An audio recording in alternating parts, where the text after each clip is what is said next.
Myths about sleep, what's true and what's not.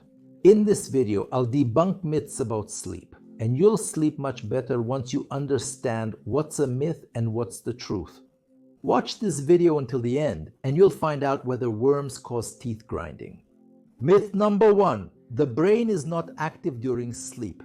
When the science of somnology began to develop, when we gained the ability to study the body's activity during sleep, and especially the brain, it turned out that sleep is an extremely important and complex process. The brain does not sleep at night.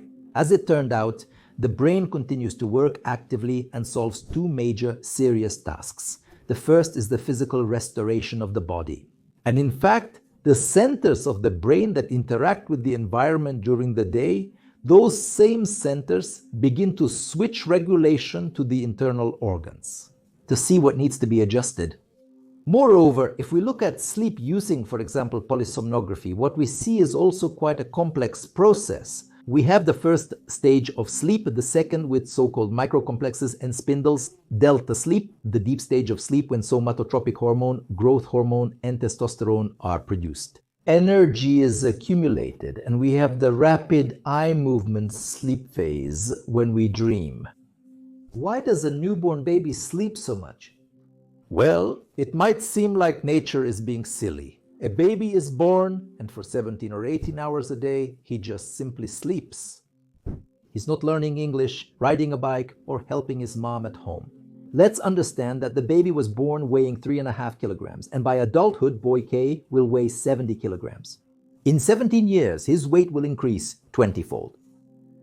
And the brain needs to monitor throughout the night to make sure everything develops harmoniously. Organs, systems, tissues, and so on and so on and so on. The thing is, in the first 6 years of life, a child learns 80% of all the audiovisual information that he will ever learn in his entire remaining life. And can you imagine how much information this child's brain has to absorb over those 6 years? And it's important to establish quality sleep, to give our brain the opportunity to do this nighttime work, and then we will live much better with higher quality and longer. If you slept and wake up in the morning feeling energetic, rested, refreshed, and just like a healthy baby who enjoys life, give a like. Myth number 2, you need to sleep for 8 hours. We have a concept called parameter variability. For example, the average height of a man is 174 centimeters, but I always remember Danny DeVito, who is 150 centimeters tall. They're Schwarzenegger, but if you take actors who are 188 centimeters tall, if the average is 174, then the variability is quite significant. So if you take an average out everyone's sleep, yes, it will be about 8 hours, but there is individual variability in sleep, and it ranges from 4 to 12 hours. There are short sleepers. Thatcher slept little, Napoleon, Trump, Joan Rowling, and so on and so on. There are many short sleepers. There are also long sleepers who need 10 or 11 hours. For example, the most famous sleeper was Einstein. And that's why it's impossible to fit a person into this Procrustean bed, like saying here it's 7:59 and here it's 8:01, and that's already wrong. You have to sleep exactly 8 hours. No, there are a lot of myths about how to improve sleep. And sometimes when you read the internet, you realize that these are mostly myths that can even worsen the quality of your sleep if you do something wrong, especially when discussing stress management. I recently wrote Stress and Insomnia, How to Break Out of the Vicious Cycle. And there I give a clear 12-step guide designed for 2 weeks on how to improve your sleep. And there you could say it's not myths but reality. If you follow it, you will definitely improve your sleep. You can find this wonderful book by following the link in the description to this video. Myth number 3. Sleep before midnight is more beneficial than after. I'll tell you, there's even a chart going around the internet where sleep from 8 to 9 is supposedly equal to almost 6 hours of sleep, and sleep from 5 to 6 in the morning is like just a few minutes of sleep. Well, in general, that's complete nonsense. Maybe I'm not expressing myself in strictly medical terms, but I just want to say, about that chart, it's nonsense. Doctors can provide insight on whether sleep before midnight is more beneficial than after midnight. Well, I'm not even talking about all sorts of psychologists, nutritionists, and so on, but this is a common misconception. The thing is, of course, we have a daily circadian rhythm connected to the change between day and night. But this daily rhythm, especially with the advent of artificial lighting, can change. Yes, it will remain a 24-hour cycle. But for example, a person can go to bed at 10 in the evening and wake up at 6 in the morning, and he will get his 8 hours of sleep and accordingly feel well rested. They are the advocates of this healthy pre-midnight sleep, so to speak. The fact that he gets up at 6 in the morning, they'll say, well, of course, that's wonderful. He feels good precisely because he sleeps like that.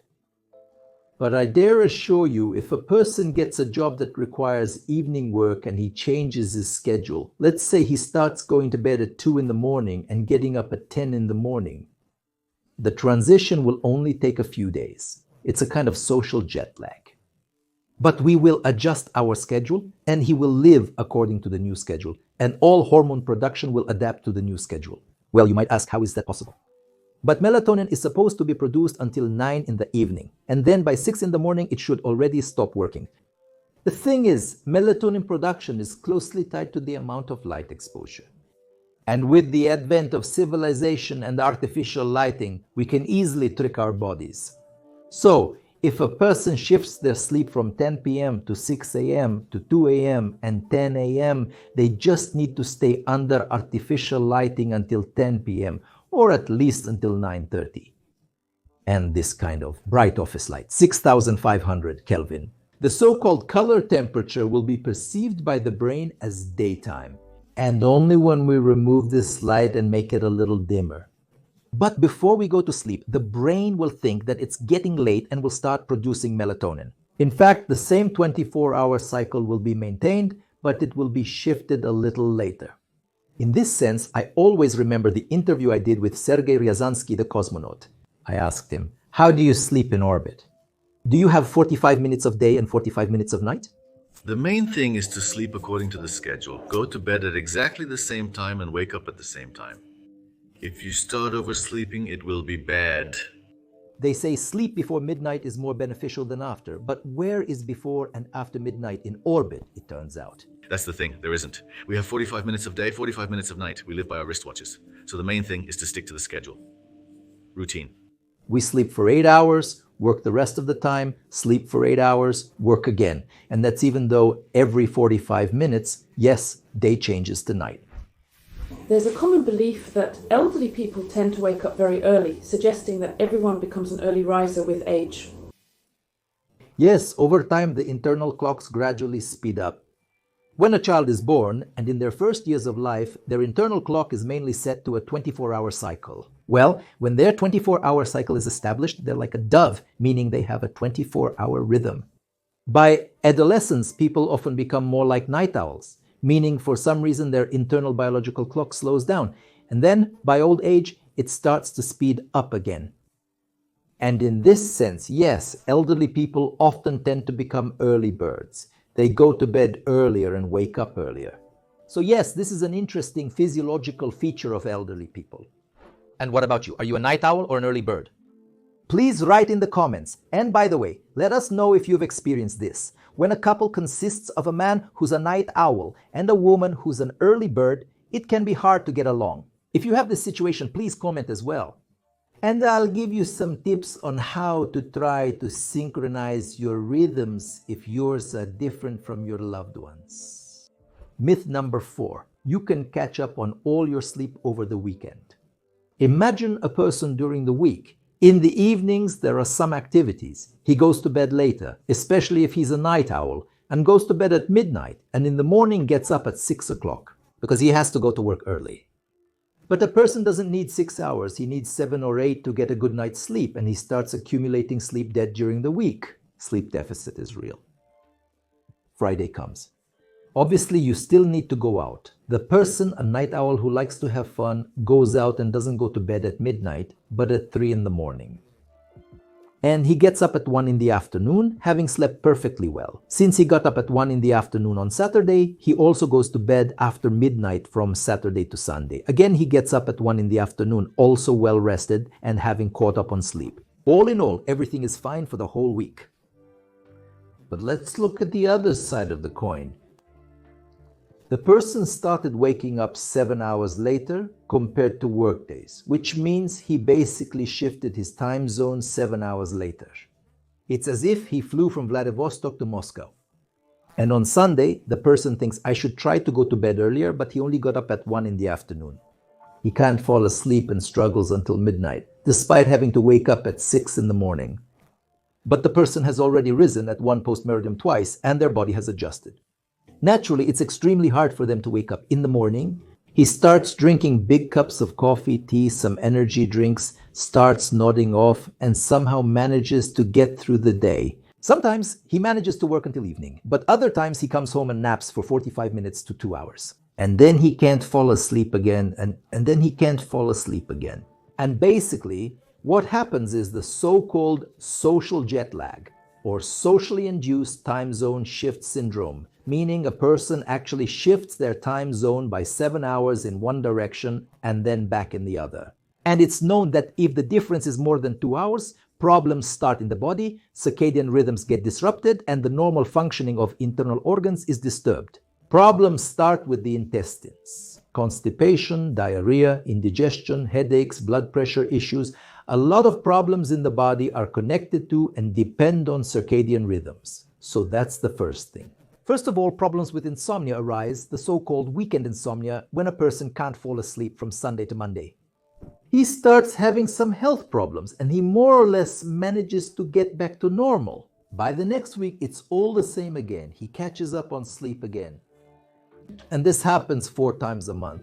Remember how we talked about how harmful it is to switch the clock by an hour to winter or summertime twice a year?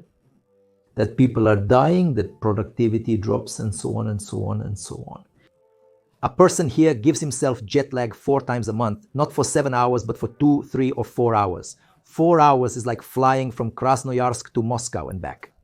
That's a problem too. So basically, it's an obvious myth here.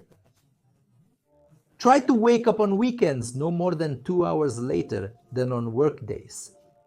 Yes, maybe you won't get quite enough sleep, but then from Saturday to Sunday, you'll probably go to bed a bit earlier, and from Sunday to Monday, you'll also fall asleep well and normally. And in this sense, it can significantly improve your quality of life and even eliminate insomnia if you suffer from it due to pronounced changes in your sleep schedule. I know that there are people who don't see dreams. For example, many Romani women, I know I've even seen a program about it. She said, I don't see dreams because I'm a good person. How true is that? Oh my God, I immediately thought, what a terrible person I am. I have dreams every night. Well, terrible people are with you? Yes. Actually, the dream phase, the so-called rapid eye movement stage of sleep, when we have dreams, happens to everyone and always. It takes up about 20% of our sleep time. So if a person sleeps for 8 hours, any normal person dreams for about 2 hours. Yes, that's 3 to 4 episodes per night, a little less at first, a bit more towards the morning, but in total, it's about 2 hours. The thing is, some people remember them and some don't. Why? Well, one explanation is that when a person wakes up directly during the rapid eye movement phase of sleep, or right after it, they remember what they dreamed about. Just 5 minutes of the sleep stage after rapid eye movement is sufficient. If awakened, the person will claim they didn't dream at all. And finally, this is also a common question from patients who come to me with bruxism, with teeth grinding during sleep. Patients often say, Doctor, I grind my teeth in my sleep. We tested for worms and don't have any. That's complete nonsense. There are no worms. No, of course, worms do exist, but they have no effect on whether or not you have bruxism or grind your teeth in your sleep. It's a neurological disorder that can be caused by various issues, such as a lack of vitamins, micronutrients, individual neurological characteristics, the structure of the teeth, or improper alignment of the upper and lower jaws. This needs to be looked into. But you don't need to get tested for worms if you grind your teeth, and especially don't mention it to your doctor because it will only make the doctor smirk.